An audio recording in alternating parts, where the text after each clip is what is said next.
weewaawo amawulire agakagwawo Frank Gashumba wetwogerera bino ng'amaze okutwalayo okwetonda kwe eri woofiisi ya Katikkiro wa Buganda Charles Peter Mayiga. Wow. Never say never. Atogambanga nti tekisoboka ng'omukka Katonda akyagukuwadde okyali mulamu. Wetwogerera nga Frank Gashumba omu ku abo abasajja aboogezi bwe boogera ensi etuula ne yeewuunya era neewuniikirira ku ebyo bye babeera boogedde emyaka kumpi 8 bweddu nga tebali makambugu n'owekitiibwa Charles Peter Mayiga ng'ono ye Katikkiro wa Buganda. Olwaleero Katikkiro asisinkanye Frank Gashumba wali eri Mengo mu ofiisi ye era bw'atyo omukulu Gashumba n'asaba Katikkiro amusonyiwe ku byonna bye yali amusobezza. Katikkiro tabadde mubi asonyiye era details ndowooza kanzikuwe maloboozi gaabwe era mu bifaananyi byabwe. Nze Vicky nsinzira butereevu ku mukutu Vicky exclusive yonna gye musinzidde okubeera nga mutulaba tubabuuzaako tubalamusaako era video tukusaba giweka like kijiyambeko okubanga etambula ku misinde gy'amaanyi information kijiyamba okutambula ku misinde gy'amaanyi. Yes, buli omu asobola okuba nga agifuna okusaako okuba nga agiwuliriza. Now, Katikkiro Charles Peter Mayiga ndooza mu mwezi guno mwezi guno gwe tulimu n'oguwedde mwe tusinze okulaba abantu abaagala okuzaawo enkolagana ye ne Buganda nabo okubanga eri kimu. Wetwogerera ng'omukulu Frank M. Gashumba y'omu ku abo olunaku olwaleero n'emikwano gye babiri abeesitudde bukolokolo ne bayolekera mu ofiisi y'omukulu Katikkiro era bwe batyo ng'ekibadde kibatutte kubadde kwetonda. Frank Gashumba abadde tali makambugu abadde tali mampindi na Katikkiro era bano babadde kabwanango mu ngeri y'ebigambo. Oweekitiibwa Katikkiro abadde tazzangayo kigambo kyonna ku ebyo Frank Gashumba bye yali amuwandulidde era ebiseera byonna abadde yafuuka nampulira zira kumwa nga teyina kigambo kyonna kyafubutukamu. But olunaku olwaleero Katikkiro ayogedde era bw'atyo nakkiriza okusonyiwa omukulu Gashumba. Gashumba bingi byazze ng'ayogerera omuntu ng'omuntu. Katikkiro nonti Buganda nonti Kabaka but Katikkiro nga Katikkiro era wano mu maaso g'abantu mu maaso g'abangi awaliriziddwa okwetonda officially era ebigambo bye yeetonze katubiwe obudde tubiwulirize and then tuwulirize ne Katikkiro ebigambo byamwanukudde era bw'atyo ng'akkiriza okwetonda kwe. Bano ababiri bamanyiganye bayina enkolagana ennene era ey'omuggundu gye baali balina era gye baali baazimba way back newankubadde misunderstandings mbulamu zibaawo. Twalengera ku mulundi guli nga famire y'omugenzi Tamale Mirundi naye egenda Mengo yeetonde ku lwa ennyumba ya Mirundi era nga baali beetonda lwa bigambo omugenzi bye yayogereranga Katikkiro ng'omuntu. Finally Katikkiro era n'asonyiwa ab'enju ya Mirundi. Then n'olunaku olwaleero Katikkiro asonyiye mwami Frank Gashumba. Kiki ekigenda okuddako oluvannyuma lw'okusonyiyibwa? Ndowooza Frank Gashumba ku mikutu egy'enjawulo gyazze ng'ayitako gyazze ng'aweererezaako obubaka. Abadde talabikirangako ku mukutu gwa BBS abadde tawulikikangako ku mukutu gwa CBS ate nga gino emikutu tukimanyi bulungi nti giddukanyizibwa institution ya Buganda. Oba oli awo oluvannyuma lw'okwetonda kwe tunaasuubira okulaba ku Frank Gashumba nga ali ku BBS terefayina ey'Obwakabaka sinakindi n'okumuwulira ku mpewo za CBS oba Kyabasa mu mbeera emu oba mu mbeera endala. Katikkiro agambye nti enkolagana eyaliwo ezzeewo era kya bugwenyufu omuntu okutwala okwetonda kwe kwabo babeera yasobya. So ate n'abo be babeera basaba okwetonda kiba kya bugwenyufu nabo ne bakkiriza okwetonda kwabo ababeera bamaze okwekuba tooki mitima ne bakkiriza ensobi zaabwe ze babeera bakoze. So awo wennyini wengenda okusinziira nkuwe ebibadde mu nsisinkano eno na biki ebikomekerezeddwako. But finally omukulu Gashumba yeetonze ayogerera ku muzindalo kw'oyogeredde. Nze Frank Gashumba nsibuka Villa Maria, bagiyita Kalungu neffe tugiyita Masaka, era olunaku bwe tuli kyalo tujja kuddayo Masaka. Sebo bajjajjaffe baava mu nsi eyitibwa Rwanda 1922 ne basenga mu Buganda wano. Tewali kitundu mu Uganda kyabudaabuda Abanyarwanda nga Buganda, tekiriiyo. Era mu historia ya Uganda, Buganda kye kifo kyokka Abanyarwanda mwe batayina refugee camps. Ebitundu byonna ebirala Tooro, Ankole waliyo refugee camps z'abaki z'Abanyarwanda. Era bajjajjaffe batugamba nti bajjajjaffe bangi baafiira mu Lake Mbulaawo olwokubanga kabaka yaliwo then Wankole yali abagamba badde e Rwanda. Kabaka wa Buganda yaliwo n'abagamba amubaleke bakontinuinge bajje mu buki mu Buganda. So relationship y'Abanyarwanda ne Buganda eringa ng'eya Amerika ne Bungereza. Era jjajjaffe Serafina yafa cancer 1984. Twali tukyali baana bato yatugamba timulwanyisanga omuntu yenna ne timulwanyisanga obwakabaka bwa Buganda. So attachment ya obwakabaka nkulu nnyo gye tuli. Era wano tujjukirako ojja waffe oba kitaffe Higiro Ssemajjege yaliko wano mu lukiiko lwa Ssaabasajja Kabaka. Mu nsonga eyo yennyini zize kuzzaawo nkolagana ne Katikkiro wa Buganda.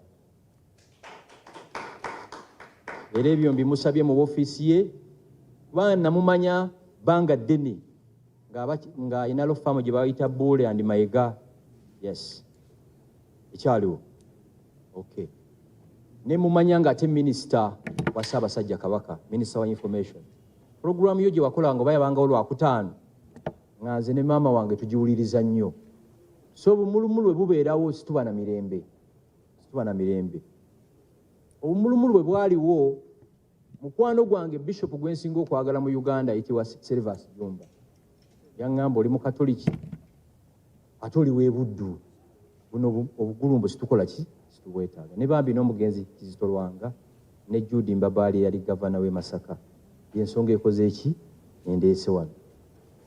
Nga nkusaba enkolagana gye twayina egende mu maaso. N'ebigambo bye twakosa nga si birungi olumu kitulinnya. N'otuna n'ogamba vidiyo eno yali nze oba yali muntu muki? Yali muntu mulala. Tuli mu nsi stressinga nnyo. Naye abantu abali civilized bw'okula olaba nti I think yali ki? Yali nsobi. Era ndowooza abantu abagunjufu be balaba nti akoze ensobi n'akola ki? Ne yeetonda. Kyekindeese wano. Sebo nakoma okujja wano oba 2010 mu Hoole eno. Bwe nakoma okujja wano. Nze omu ku baasooka okuteeka essente ku ttaffaali ewa e Kasubi nga Katikkiro Walusimbi yakyakola ki? Lwakwasa afuddeyo okukebera documents naye nga tuziyina. Kyekindeese wano. Sebo tukwebaza okulwanira Ssaabasajja Kabaka. By'oyitamu tubiraba ne bakubanja Kabaka. Abakubanja Kabaka tebamuyinaako Luganda. Era gye mbaddeyo nga mbyogerako nti Buganda Ssaabasajja Kabaka ayina Katikkiro, ayina Baganda babalangira n'Abambejja, ayina abaana be. Mwe ababanja Kabaka mumuyinako Luganda ki? Twali tuli awo Ssaabasajja Kabaka ng'akoze eki? Ng'akomyewo. Essanyufu bwe tulaba Kabaka nga tufuna emirembe. Kyekindeese wano. Nayise ne mikwano gyange ono muganda wange bamuyita Wiitonze Juma Wegomba ne muganda wange Saka Ddungu Muweesi ono weekawoko ng'ogenda Ssembabule. Saategedde nti mukolo gw'amaanyi mbadde nja kuyimbulira abantu wano. Naye mbadde nkusaba mu maaso eyo nzikirize kuleetere ku bavandimwe wano. Mbakuleetereko bakole ki? Obalabe ate nabo baagala nnyo Ssaabasajja Kabaka. Teri ali yawukanya bannansi ba Uganda bayitibwa Abanyarwanda n'Obwakabaka bwaki bwa Buganda. Baatusangawo era bajja tukola ki? Bajja tulekawo. Yebeseko. Nga bwe muwulidde muto wange ayogera, okwetonda nkukkiriza era n'enkolagana eddewo naye n'abalala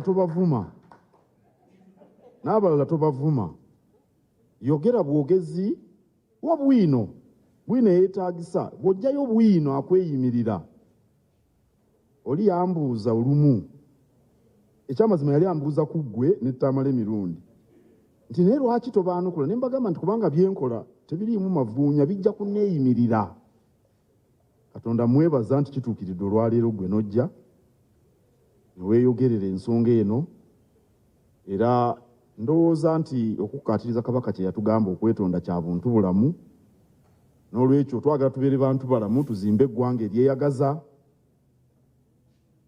Uganda si nnene nnyo naye nnene ekimala ffenna okubeeramu awo nno kano kabonero kalungi era nammwe abazze okubaawo nga ndowooza bano bazze kubaawo nga bajulizi baga naye ddala Gashumba agenda ddala gamba nti azze kuzaawo nkolagana ndowooza mwebali nammwe kujja obujulizi mubufunye katuzimbe Buganda tugize ku ntikko ne Uganda etebenkere aninaanye wano ku gwa kkono Oweekitiibwa Noah Kiyimba minisita wa Kabaka akola ku nsonga za kabineeti ez'olukiiko n'emirimu egy'enkizo mu ofiisi ya Katikkiro weebuddu eyo amuddiridde Oweekitiibwa Israel Kazibwe Kitooke minisita wa Kabaka ow'amawulire omwogezi w'Obwakabaka n'okukunga abantu ye munnakyaddondwa simanyidde ddala obanga omupiira gwabayisizza batya omwami Stephen Dunstan Busuulwa mumumanyi mukozi wa Ssaabasajja Kabaka Muterefayina tuli naye enkya ya leero nkyazizza muganda wange ono Frank Gashumba azze ne banne babiri bano omu ku bo nga mmumanyi era atuukidde mu ofiisi yange ntubaako bye tunyumyamu Frank Gashumba ono namumanya dda era mu ofiisi yange ey'obwalo yajjangayo nga tulina emirimu gye tukola myaka mingi egiyise naye bw'ojjako ekyo ava Buddu e Kalungu era amanyiddwa bulungi nga munnabuddu ennaku zino alina byalondoolwa bavandimwe ebiki tetwabimanyanga naye sirowooza nti ebyo bye bimuleese wano naye emyaka egiwerako egiyise y'omu ku bantu ababadde boogera ebintu ebikankana kunze era nga binjala naye nga bwe mumanyi nze mwana wa Kabaka omukulu nga Katikkiro era n'ono naye mwana wa Kabaka kati nga nze mukulu we ng'ate siyinza kudda mu byayogedde kubanga awo mba nkulembedde bubi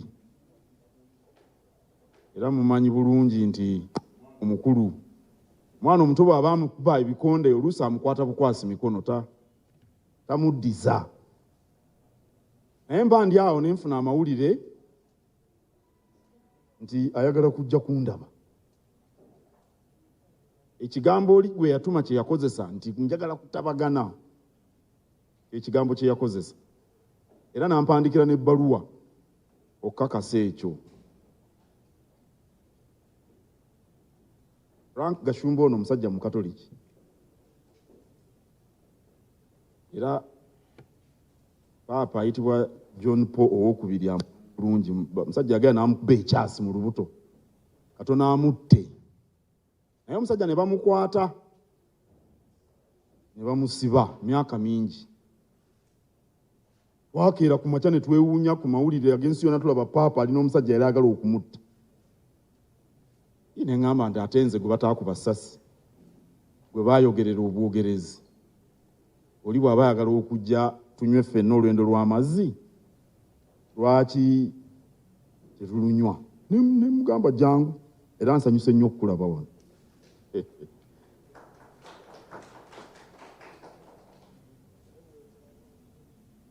nga bwe mumanyi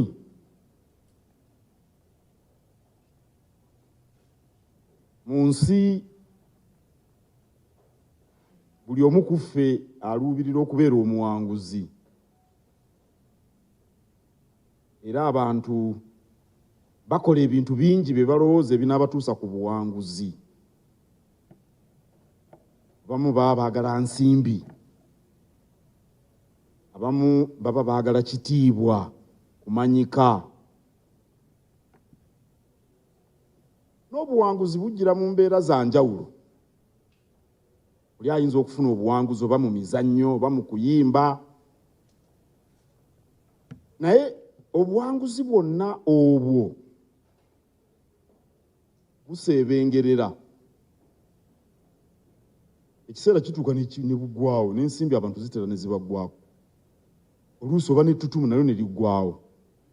Ekitaggwawo bye bigambo bye twogera. Ekintu ekitaggwawo bye bigambo bye twogera. Era waliwo n'olugero lw'Ekiganda olugamba nti emmeeme etafumba bigambo ekwogeza munno ky'atalyerabira. Ebigambo bisobola okuba eby'omutawaana okusinga ensimbi oba ettutumu. N'olwekyo oli bw'asalawo okutereeza embeera, nsuubira nti ajja kwogera ebigambo ate ebitereeza biri ebyasooka. Ekyo kirungi ku lulwe ng'omuntu n'abaana be n'abazzukulu be. Kirungi ku lw'Obwakabaka. Frank Gashumba nze mulaba nga Muganda ne bw'aneeyita muvandimwe, naye ye Rwanda kyajja atandika okugendayo. Akulidde wano Kalungu. Era eby'ennono ddala by'amanyi bya wano bya Buganda. N'olwekyo nga ye omwana wa Kabaka kirungi okujja okutereeza embeera, era nakusanyukidde nnyo olw'ensonga eyo. Ab'enju ya Tamale Mirundi bazzeeko wano. Nabuulira Ssaabasajja nti bajja. Nangamba nti babaagala kwetonda bajje, kubanga okwetonda kya buntu bulamu.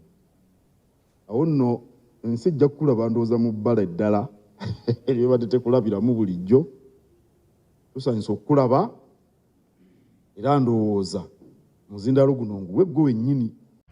Runesa Properties yife bakabaka mu kutunda amataka g'ebyapa n'ebibanja era nga tukuletedde estates ne ploti ez'enjawulo okwetola eggwanga lyonna ku ssente ez'owansi okutandikira kakadde kamu n'ekitundu okugeza Nakifuma Kateete 25 ku 5 ku miliyoni 1.5, 5 ku 10 ku miliyoni 6, Namalirika Kuukulu 5 ku 10 miliyoni 6, 25 ku 5 ku miliyoni 1.5. Tulina ploti ebugema okuliraana emabega wa University 5 ku 10 ku miliyoni 12 zokka na 5 ku 5 ku miliyoni 6 zokka nga kwoteka offices of Esangwa Kasangati ku 10 okulira na Equity Bank. Tukyalireko leero tukutuusa ku ttaka ly'ekirooto kyo ate ku bbeeyi layisi. Ate nga ku Runesa Properties tukuyambako n'okulaakulanya ettaka lyo nga tukubira pulaani z'amayumba ez'omulembe kw'oteeka okuzimbira. Okumanya ebisingawo tukubire ku nnoti 774 12 07 10 ne ku nnoti 704 27 41 28. Runesa Properties, let's guide you home.